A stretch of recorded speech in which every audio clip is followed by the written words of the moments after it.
Mr. Chadha. Mr. Chadha.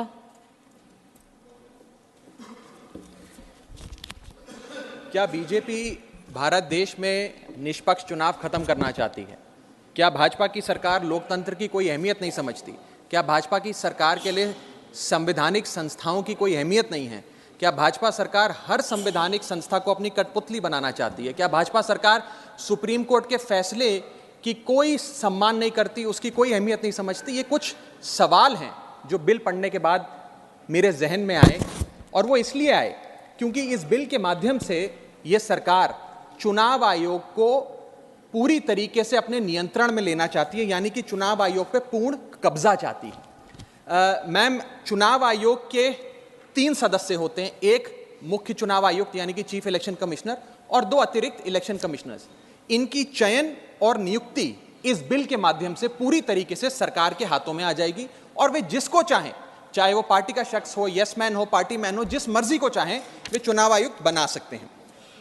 चुनाव आयोग की हमारे देश के चुनावों में बड़ी महत्वपूर्ण भूमिका है। किसका वोट बनेगा, किसका वोट कटेगा, ये चुनाव आयोग तय करता है। किस तारीख पर चुनाव होगा, कितने चरण में चुनाव होगा, ये चुनाव आयोग तय करता है। ईवीएम मशीन कहां कहां भेजी जाएंगी, उसका नियंत्रण, उसका मैनेजमेंट, उसका योग, उसका प्रयोग, सारी चीजें चुनाव आयोग तय करता है। तो इसीलिए चुनाव आयोग एक बड़ी महत्वपूर्ण संस्था है इस देश के फ्री एंड फेयर इलेक्शंस के लिए। Ma'am, I will mince no words. This bill is going to destroy one of the few remaining independent institutions in India, that is the Election Commission, and thereby dislodge free and fair elections from India. ये bill 3 व्यक्ति या संस्था का अपमान है। पहला अपमान है सुप्रीम कोर्ट का। क्यों? क्योंकि सुप्रीम कोर्ट ने इसी साल मार्च 2 को 2 मार्च 2023 को 5 जजों की संवैधानिक पीठ ने सर्वसम्मति से एक फैसला दिया, और वो फैसला ये था कि सरकारी हस्तक्षेप, सरकार का कोई भी दखल चुनाव आयोग की नियुक्ति में नहीं होना चाहिए। ये खत्म करने के लिए हम एक समिति का गठन करते हैं। उस समिति के गठन से मुख्य न्यायाधीश को हटाकर एक कैबिनेट मंत्री को डालकर उसका संतुलन बिगाड़ने का काम और सुप्रीम कोर्ट के फैसले को पलटने का काम इस सरकार ने किया, ताकि एक ऐसी व्यवस्था बन जाए जिसमें जो शख्स ये चाहे वही चीफ इलेक्शन कमिश्नर बनेगा। ये इंसल्ट सुप्रीम कोर्ट की इसलिए है क्योंकि इसी साल के दिए गए संवैधानिक पीठ के सर्वसम्मति के 2 फैसलों को इस सरकार ने सदन के भीतर बिल लाकर बदल दिया। पहला था दिल्ली सेवा बिल, जो 8 दिन के भीतर ऑर्डिनेंस लाकर और फिर सदन के भीतर बिल लाकर बदला गया, और एक ये बिल जो 2 मार्च 2023 के सुप्रीम कोर्ट के फैसले को पलटता है और उस फैसले को पूरी तरीके से रिवर्स करने का काम करता है। मैं आपको यह बताना चाहूंगा कि यह सरकार इस बिल के माध्यम से एक प्रकार से सुप्रीम कोर्ट को खुली चुनौती दे रही है कि आपको जो फैसला देना है दीजिए, अगर हमें पसंद नहीं आएगा हम बिल लाकर उस फैसले को पलट देंगे। दूसरा इंसल्ट या अपमान इस बिल के माध्यम से चीफ जस्टिस ऑफ इंडिया का है। सुप्रीम कोर्ट का फैसला कहता है कि चयन समिति के 3 सदस्य होंगे, माननीय प्रधानमंत्री जी, माननीय नेता प्रतिपक्ष यानी कि लीडर ऑफ ऑपोजिशन, और 3rd chief justice of India. इन 3 मेंबरी समिति में से इस बिल के माध्यम से सरकार ने चीफ जस्टिस ऑफ इंडिया को हटा दिया और एक कैबिनेट मंत्री को उनकी जगह बिठा दिया। चीफ जस्टिस ऑफ इंडिया से इतना परहेज कि साफ तौर पे उन्हें इस समिति से हटाने के लिए इस बिल को लाया गया। मैं सरकार को याद कराना चाहूंगा कि समय समय पर इलेक्टोरल रिफॉर्म्स के लिए इस देश में कमेटियां बनी, और अधिकांश कमेटियों ने यह फैसला दिया, यह रिपोर्ट दी, यह सजेशन दिया कि समिति के भीतर चीफ जस्टिस ऑफ इंडिया यानी कि इस देश की न्यायमूर्ति को जरूर होना चाहिए, चाहे वो तारकुंडे कमेटी हो, दिनेश गोस्वामी कमेटी हो, वोरा कमेटी हो, इंद्रजीत गुप्ता कमेटी हो, जीवन रेड्डी कमेटी हो, या फिर इसी सरकार की लॉ कमीशन की रिपोर्ट हो। तीसरी इंसल्ट इस बिल के माध्यम से भाजपा सरकार एक ऐसे शख्स की कर रही है जो व्यक्ति भाजपा का संस्थापक थे, जो व्यक्ति आज भी भाजपा के मार्गदर्शक हैं, जो व्यक्ति भाजपा के भीष्म पितामह के नाम से जाने जाते हैं, वो व्यक्ति जो भारत देश के पूर्व प्रधानमंत्री रहे यानी कि लालकृष्ण आडवाणी जी, पूर्व उप प्रधानमंत्री रहे।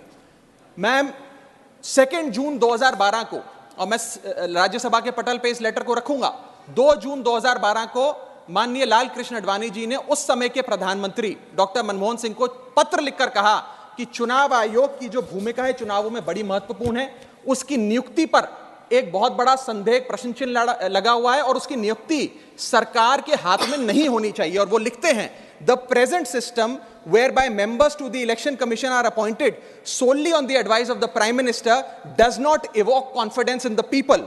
keeping these important decisions as the exclusive preserve of the ruling party renders the entire selection process vulnerable and open to manipulation and partisanship.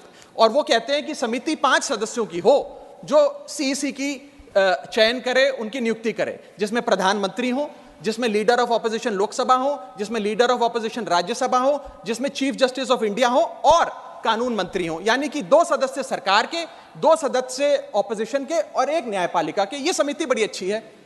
यानी कि अडवाणी जी भी चीफ इलेक्शन कमिश्नर की स्वतंत्रता के लिए, चुनाव आयोग की स्वतंत्रता के लिए लड़ते रहे, लेकिन इन लोगों ने अडवाणी जी को भी उनके हक की, उनके अधिकार की बात नहीं दी। आज मैं सदन में दूसरी बार लालकृष्ण अडवाणी जी के हक की, उनके अधिकार की बात मांगने के लिए खड़ा हुआ हूं। पहला जब उन्होंने दिल्ली सेवा बिल पर कहा था दिल्ली को पूर्ण राज्य का दर्जा दिया जाए, और आज जब उन्होंने कहा कि चीफ इलेक्शन कमिश्नर की नियुक्ति स्वतंत्रता से हो, निष्पक्ष तरीके से हो।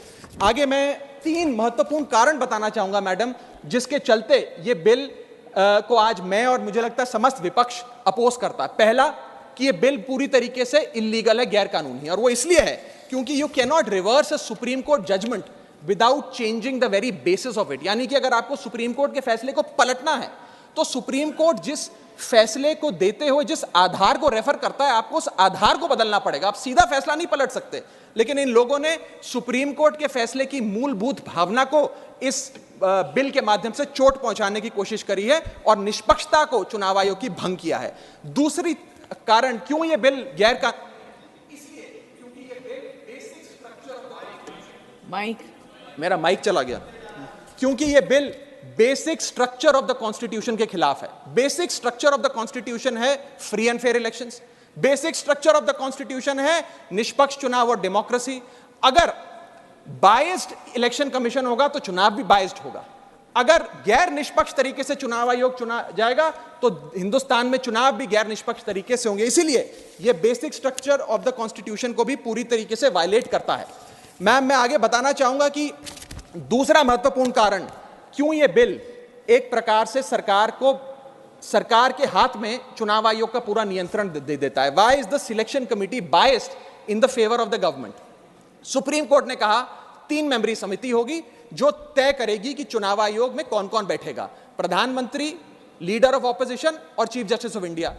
इसमें से चीफ जस्टिस ऑफ इंडिया को निकाल बाहर कर एक कैबिनेट मिनिस्टर को इसमें डालकर पूरा नियंत्रण सिलेक्शन समिति का इन लोगों ने बिगाड़ दिया, जिसके चलते आज इस समिति में सरकार के पास 2 वोट हैं। 2:1 से सारे फैसले मेजॉरिटी से सरकार ले सकती है। इसमें सर्वसम्मति से फैसला नहीं लेना, यूनानिमिटी से फैसला नहीं लेना। सरकार चाहे तो 2:1 से कोई भी फैसला ले सकती है। यानी कि सारा नियंत्रण कौन मुख्य चुनाव आयुक्त होंगे, कौन चुनाव आयुक्त होंगे, ये सरकार के हाथ में आ जाता है। और ये एक ऐसी व्यवस्था बनाता है कि एक पार्टी मैन, एक यस मैन चुनाव आयुक्त बन सकता है। वो दिन भी दूर नहीं कि चाहे भाजपा अगर कल तो संबित पात्रा को चीफ इलेक्शन कमिश्नर बना सकती है मैडम, और 2:1 के रेशियो से संबित पात्रा देश के चीफ इलेक्शन कमिश्नर बन सकते हैं। आप सोचिए कि ये कितना खतरनाक होगा अगर वो चीफ इलेक्शन कमिश्नर बन गए। मैं आगे चलता हूं। पैरा 9 इस सुप्रीम कोर्ट जजमेंट का कहता है, the executive alone being involved in the appointment ensures that the commission becomes and remains a partisan body and the branch of the executive. The independence of the commission is intimately interlinked with the process of appointment. यानी कि supreme court ये कहता है कि चयन का जो पूरा प्रोसेस है वो पूरी तरीके से इलेक्शंस कैसे होंगे, फ्री होंगे कि फेयर होंगे, वो तय करता है। मैं आगे चलता हूं, 14 मिनट है मैडम, अभी तो 6 मिनट बाकी हैं। सुप्रीम कोर्ट आगे अपने पैरा 186 में हाईलाइट करते हुए कहता है, a person who is weak kneed before the powers that be cannot be appointed as the election commissioner. A person who is in a state of obligation or feels indebted to the person who has appointed him fails the nation and can have no place in the conduct of elections, forming the very foundation of our democracy. An independent person cannot be biased. It is important that the appointment must be overshadowed even by a perception that a yes man will decide the fate of the democracy and all its promises. यानी कि केवल निष्पक्ष चयन ही होना जरूरी नहीं है, निष्पक्ष चयन जनता को नजर आना भी जरूरी है। It must not only be done, it must be seen to be done. ये सुप्रीम कोर्ट बात कहता है। मैं आगे चलता हूं। तीसरा कारण कि क्यों हम इस बिल को अपोज कर रहे हैं वो है कि ये जो प्रपोज्ड सिलेक्शन कमिटी है इसमें कोई चेक्स एंड बैलेंसेस नहीं है। चेक्स एंड बैलेंसेस इसलिए नहीं है क्योंकि सारे फैसले तो सरकार के पक्ष में होंगे, 2 मंत्री सरकार के उसमें बैठे हैं, एलओपी को मात्र फॉर्मेलिटी के लिए इसमें बिठाया गया है, तो एक प्रकार का फिक्स्ड मैच इसमें नजर आता है। अब आप ही सोचिए, 3 मेंबरी समिति है जिसमें माननीय प्रधानमंत्री जी हैं, मान लेते हैं हमारे सदन के लीडर ऑफ ऑपोजिशन मल्लिकार्जुन खड़गे जी उसके सदस्य हैं, और 3rd मेंबर अर्जुन मेघवाल जी कानून मंत्री यहां बैठे हैं वो हैं। अब इनकी बैठक चल रही है, इसमें माननीय प्रधानमंत्री जी कहते हैं कि मैं रमेश नाम के शख्स को चीफ इलेक्शन कमिश्नर बनाना चाहता हूं। खड़गे साहब कहते हैं कि मैं रमेश को नहीं सुरेश को चीफ इलेक्शन कमिश्नर बनाना चाहता हूं। क्या अर्जुन मेघवाल जी जो इसी सरकार के कानून मंत्री हैं वो प्रधानमंत्री जी को ये कह सकते हैं कि नहीं नहीं नहीं प्रधानमंत्री जी रमेश ठीक नहीं है, खड़गे साहब ने जिसको नॉमिनेट किया है सुरेश, मैं भी उसी के हक में वोट देता हूं, उसका चयन हो, वो चीफ इलेक्शन कमिश्नर बने? ये तो हो ही नहीं सकता। तो जो सरकार चाहेगी वही होगा। तो एक प्रकार से निष्पक्षता और स्वतंत्रता चीफ इलेक्शन कमिश्नर की खत्म करने का काम ये करती है। हमने एक बचपन में एक मुहावरा सुना था, जिसकी लाठी उसकी भैंस। तो ये पूरी तरीके से इस बिल में सिद्ध होता है कि लाठी भी इनकी, तो फिर इस कानून के माध्यम से भैंस भी इनकी। मैं आपको एक और उदाहरण के माध्यम से समझाता हूं। मान लीजिए भारत और ऑस्ट्रेलिया का क्रिकेट मैच हो रहा है, उस क्रिकेट मैच में अंपायर कौन होगा वो एक 3 मेंबर की समिति तय करेगी जो मैच कराएगी। वो 3 मेंबर की समिति में एक ऑस्ट्रेलिया के कैप्टन पैट कमिंग्स होंगे, दूसरे ऑस्ट्रेलिया के प्रसिद्ध प्लेयर डेविड वार्नर होंगे, और 3rd भारत के कप्तान रोहित शर्मा होंगे। अब ये 3 मेंबरी समिति अगर किसी अंपायर को चुनेगी तो वो अंपायर तो हमेशा ही ऑस्ट्रेलिया के साथ होगा, क्योंकि 2-1 की बहुमत ऑस्ट्रेलिया के साथ है। तो क्या निष्पक्ष मैच हो सकता है? क्या इंडिया इंडिपेंडेंट मैच खेल सकती है? ऐसा ही कुछ इस चुनाव आयोग के गठन से, इस बिल के आने के बाद इस देश में होने जा रहा है। मैं आगे चलता हूं मैडम, मुझे बोलने दीजिए। इसका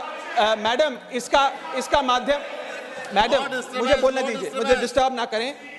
यह बिल 3 की टेस्ट पे फेल होता है, the test of independence, the test of neutrality and the test of constitutionality. ये हमारा कॉन्स्टिट्यूशनल इंपेरेटिव है कि देश में चुनाव आयोग निष्पक्ष हो, ताकि चुनाव निष्पक्ष हो। अगर चुनाव आयोग निष्पक्ष नहीं होगा तो चुनाव निष्पक्ष नहीं होंगे और लोगों की आस्था इस लोकतंत्र से डगमगा जाएगी। मैं सरकार को कहना चाहता हूं, अगर सरकार सुप्रीम कोर्ट के इस फैसले को पलटना चाहती है, अगर सरकार चीफ जस्टिस ऑफ इंडिया को इस समिति से हटाने के लिए इतनी बेकरार है, तो मैं आज सुझाव लाया हूं कानून मंत्री जी। 3 सुझाव मेरे, इनमें से अगर आप कोई सुझाव स्वीकार कर लें तो मुझे लगता है सारा हाउस एक आवाज में आपके इस बिल का समर्थन करेगा। पहला सुझाव यह है, ये 3 ऑप्शन लाया हूं आपके लिए। पहला ऑप्शन यह है कि चुनाव आयोग का गठन, कौन चीफ इलेक्शन कमिश्नर होगा और कौन इलेक्शन कमिश्नर्स होंगे, इसका गठन 2 मेंबरी समिति करे, जिसमें 2 लोग हों, प्रधानमंत्री और लीडर ऑफ ऑपोजिशन, ये विपक्ष के नेता। ये 2 मेंबर्स सर्वसम्मति से फैसला ले, यूनानिमिटी से, क्योंकि 2 लोगों में मेजॉरिटी तो हो नहीं सकती, तो 2 लोग सर्वसम्मति से फैसला ले, जो भी नाम तय करेंगे हम सब मान जाएंगे। ये ऑप्शन 1। ऑप्शन 2 मैं देना चाहूंगा सरकार को, जो लालकृष्ण आडवाणी जी ने दिया था। लालकृष्ण आडवाणी जी की बात मान लीजिए, मेरी मत मानिए, आपको आम आदमी पार्टी तो पसंद नहीं, पर अपने पेट्रियार्क फाउंडिंग फादर, आपके पितामह भीष्म लालकृष्ण आडवाणी जी का फॉर्मूला ले लीजिए। 5 मेंबरी समिति, प्रधानमंत्री, कानून मंत्री, leader of opposition in Lok Sabha and Rajya Sabha और चीफ जस्टिस ऑफ इंडिया। ये 5 मेंबरी समिति एक निष्पक्ष चुनाव आयोग का चयन कर लेगी। और तीसरा ऑप्शन, अगर ये दोनों ऑप्शन आपको पसंद नहीं, तो मैं आपको वो ऑप्शन बताना चाहूंगा जो कॉन्स्टिट्यूएंट असेंबली में प्रोफेसर शिबन लाल सक्सेना ने दिया था। वो था कि जो भी नाम ये चयन समिति तय करे, वो नाम सदन के भीतर लाए जाएं और 2/3 बहुमत लोकसभा और राज्यसभा से नाम पास हो जाए, वो आदमी चीफ इलेक्शन कमिश्नर बन जाए। मैं सकारात्मक बहस कर रहा हूं, मैं ऑप्शन लाया हूं। ये इन 3 ऑप्शंस में से कोई भी ऑप्शन चुन लीजिए, सारे विपक्ष को मनाने की, एकजुट करने की जिम्मेदारी मेरी। मैं अंत में अपनी बात समाप्त करने से इतना बस कहना चाहूंगा मैडम, कि ये बिल एक डे लाइट रॉबरी है हमारे देश की डेमोक्रेसी की, लोकतंत्र की। इस बिल के माध्यम से भाजपा डेमोक्रेसी को हाईजैक करना चाहती है।